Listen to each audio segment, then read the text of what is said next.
Hey, what's up? I'm Serena Pia from thriftdiving.com. You know, as a homeowner or a DIYer, there may be times when you need to replace some drywall in your home.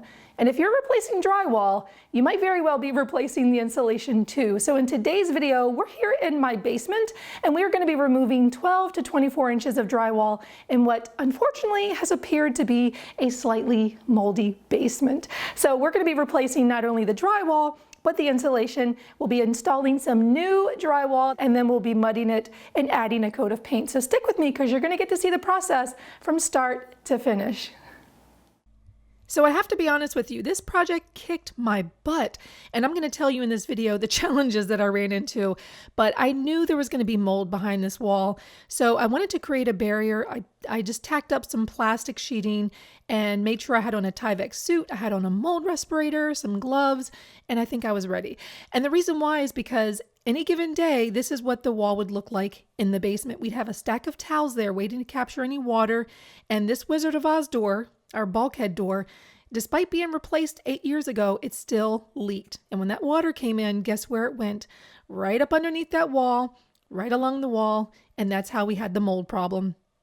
So to get this project started, I took one of my pry bars and pulled it back. You see here that I'm spraying it with a mixture of bleach and water. And the reason why is because the research I did with mold, it said you never want to disturb dry mold. Spray it down and then try to remove it. So spraying it down, you can see it's starting to get really icky. And then I used a scrub brush just to try to get some of that surface mold off and then cleaned it up really good before removing the door trim. Now, initially I thought that I would remove 24 inches up of drywall. So I snapped a line and then realized, wait a minute, what if I don't need to remove 24 inches? What if I only need to remove 12? So instead of deciding to cut out 24 inches, I stopped, cut out 12 inches and realized that probably is going to be a good idea. And oh my gosh, I pull it back and there is disgusting mold in the drywall. Oh, it was everywhere. The bottom plate was totally black with years and years of repeated water intrusion right at this little junction here with the door. So I knew that that needed to come out. The insulation was disgusting. And at this point, my anxiety levels were pretty high. Have to admit.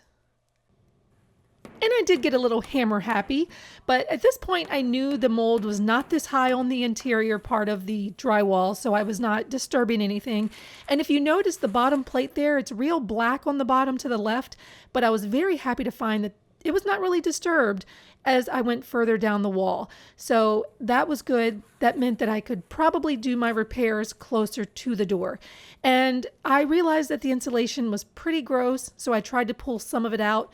There was no way that I was removing all of the insulation and all of the drywall, but some of the pieces had to go. One repair that I needed to make was to cut out that bottom plate that was totally rotted. So I measured over probably about 1.5 feet and just used my reciprocating saw to make the cut. And then I slid it underneath of the stud and cut those nails that was holding it in place. Now, typically this isn't what a professional contractor would do. You'd probably have to remove that entire bottom plate, but I didn't want to deal with the anchor bolts holding it in. I just wanted to cut out the part that was rotten. And you'll see here, it slid under pretty easily. And when I cut out that rotten part, I mean, it literally just cracked in half and it was really disgusting. Thankfully, it was just water damage. I didn't see any signs of termites. I checked the other bottom plates and there was no termite damage there, so we're good to go. Now, the next thing I did, I shouldn't have done this, but I'll tell you in a moment why I did it. But basically what I did was I cut the stud because there was some wood shims that were molded and rotted in between the door frame and the stud. And I thought that was the only way to get it out. Later, I did remove the door and come to find out, I probably could have left the stud in place, but we'll talk about that in a moment. But I removed the rest of the drywall 12 inches up. So today, now that the wall has had time to dry out, I've removed probably about 12 inches of drywall. We are ready to clean the stairwell because that's where the water is coming from. And it makes no sense to put new drywall if you still have water coming in. Let's get started with doing some mold cleaning. This is always the nastiest part. Ugh. You know, everybody has that part of their home that they just feel very uncomfortable going into. Well, for me, it's the stairwell. It's always been like the nasty part with crickets and worms and just nasty mold. Well, here I decided I'm using just straight bleach. I didn't even mix it with water. I'm using a good respirator, so I couldn't smell a thing. And I made sure that I did exactly what I did before when I was cleaning up the mold, just sprinkling water on it, making sure it's wet before I'm scrubbing it down.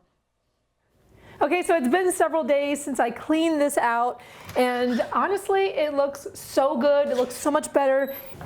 You know, it's really funny how a project goes from just removing a little bit of drywall to suddenly scrubbing out the stairwell to, you know, now we have to seal the stairwell. We're probably gonna have to replace this door because it is broken and it's kind of moldy at the bottom, and but we're making progress. We are making progress. This space really just still weirds me out a little bit.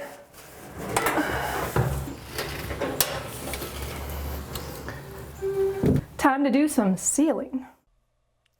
So I needed to actually seal 2 places along this Wizard of Oz door. I needed to do the inside and I needed to do the outside. Where you see those little pink X's there in the corner of the wood, that's where I noticed water coming in. So I definitely wanted to start there, globbed it on as much as I could.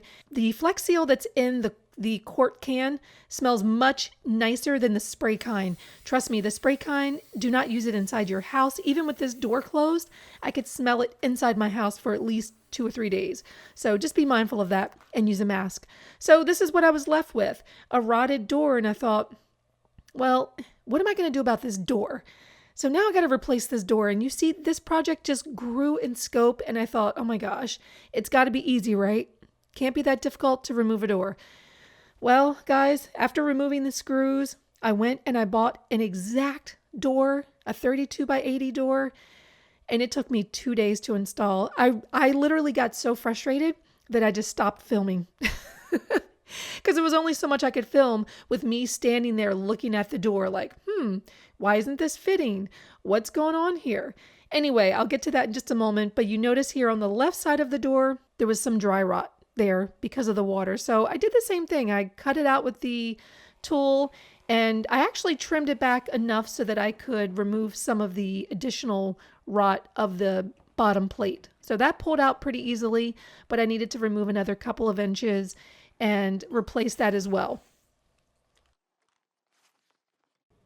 So once everything was cleaned out, it was time to cut the pressure treated wood.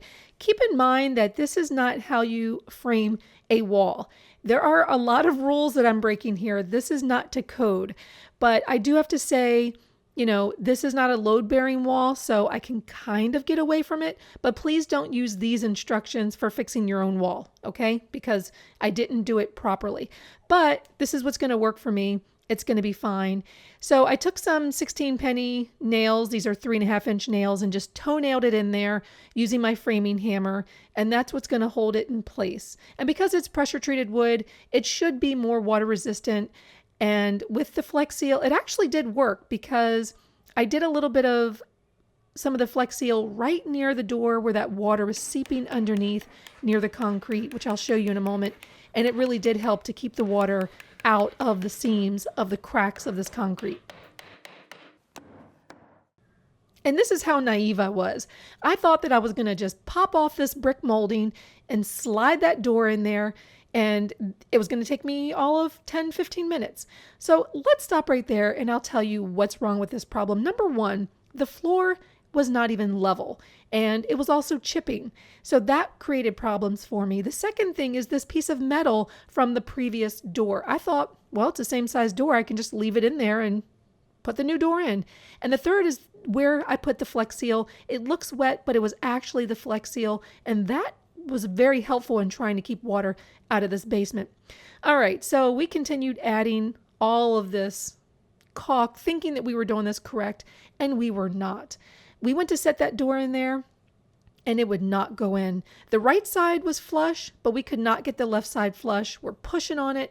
I'm trying to shim up a door that's not even fitting. And at this point, I was way out of my league. My husband was getting very frustrated, and finally he's like, look, I got to go. I can't do this. And so you see I'm fussing with the door a lot back and forth. I did this literally for 2 days, back and forth, back and forth. And then finally, I consulted my friend Matt, and he said, Serena, that metal has to go. You got to get that out of there, and you need to remove some of that concrete to get the door to fit. So that's what I had to do. Woo! I did it. All right, so this needed to come out so that I can get this door in here. And this was another problem that I had, is that some of that concrete was getting in the way. I had to get my framing hammer, and I just sort of made a little chisel and just chiseled that stuff out of there, because otherwise, you see here, the door is not fitting in because of the concrete. So lots of chiseling, lots of chiseling. So I'm not kidding you. This took me two and a half days to figure out how to get this door in. You see here that when I closed the door kept hitting the frame. It wouldn't even close properly. And so I ended up going back to the store and getting a whole new door because I was convinced it was the door and not operator error. Anyway, I ended up getting the door in because I ended up following the instructions and got it in there. So unfortunately, I didn't record, but I just followed the instructions. So the next step was to go through and remove all the framing that was around this door. This door is a little different because typically exterior doors are put in from the outside, but this one I removed the brick molding and I put it in from the inside out. So you see here, there's a little bit of an overhang from where the old trim was around the door. So I took my jigsaw, removed that, just made it flush, and I'm going to put another piece of wood there to frame out this doorway and make it look nice and neat. Well, I used my jigsaw to cut it out. On the right-hand side, I used 1/2-inch plywood, exterior plywood. On the left hand, I used 1/4 inch because the door wasn't in there quite even. Ran into a little bit of a problem at the bottom, but I made some adjustments so there's not that big gap. And it's set nice and flush in there to build up, that doorway. Here's where I decided to leave a secret message to the future homeowners. If they're doing any kind of DIY or renovations, they will find this in the future. So I thought it was a lot of fun. Put the date on it. And then it was time to cover it up and put it in there with with my nail gun.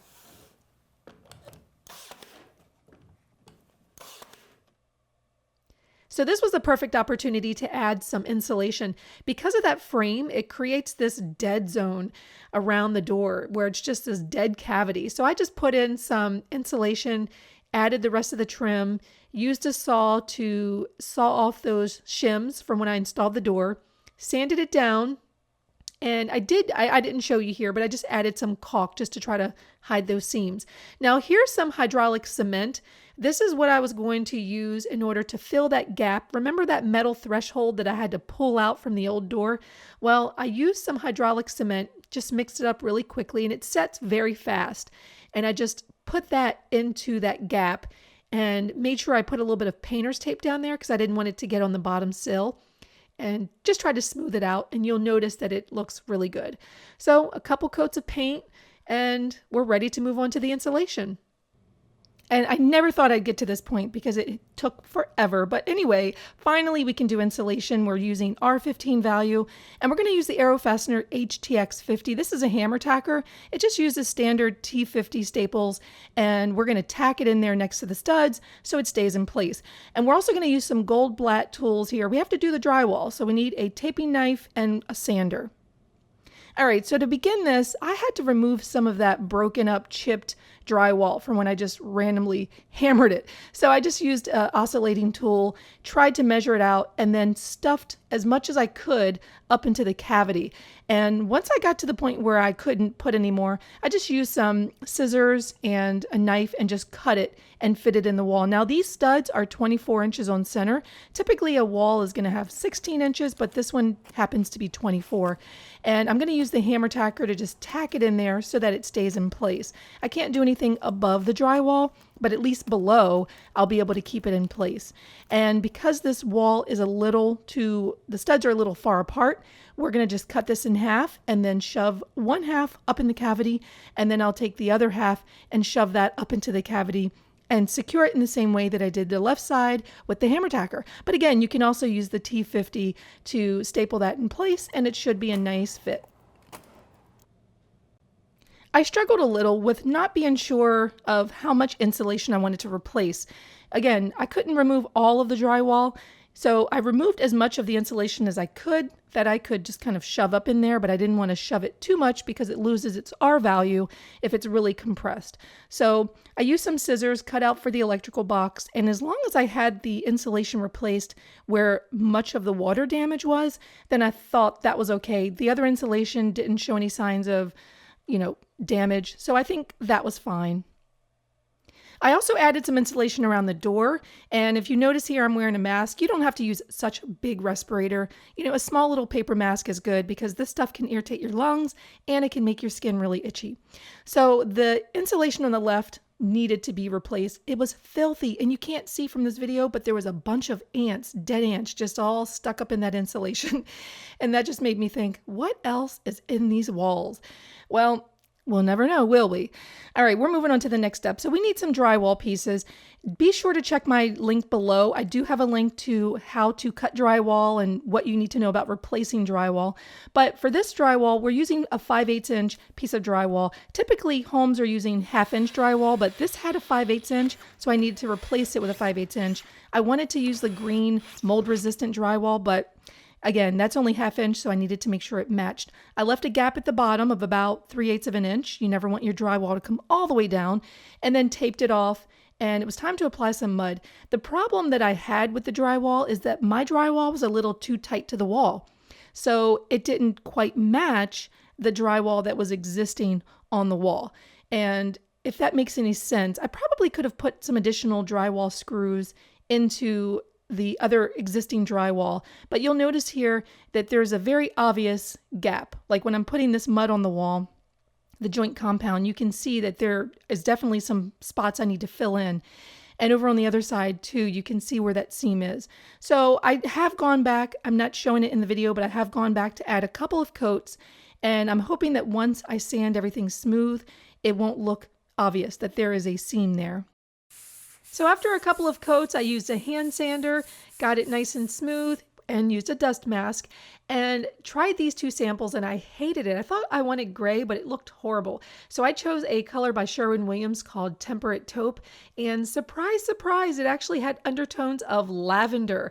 Oh my gosh, it was so beautiful once I got it on the wall. Now keep in mind, I've only done one wall in the basement. I still have to paint the other walls. That's why the one to the left is still brown. Anyway, I painted the door, added some PVC trim. This is perfect for basements and bathrooms and any place where it gets wet. And I just have to paint the trim, and it looked really good, and I couldn't believe how well it looked. So it's really hard to believe that it took me so long to get this basement done, and that's just one wall. We're not even done the other walls. But thankfully, I don't think there's any mold in those walls. We should be able to paint them and get this floor laid in the next probably 30 days. So be sure to come back because we're not done with this basement. We still have a lot to do. So if you enjoyed this video, give it a thumbs up. I will see you next video, and be sure to subscribe. And you can find me at thriftdiving.com if you want to see more of my projects. I'll see you next time. If you made it to this point in the video, you are a rock star because this is a long video. So thank you for watching, and you can go over here to check out more videos. Thanks for watching.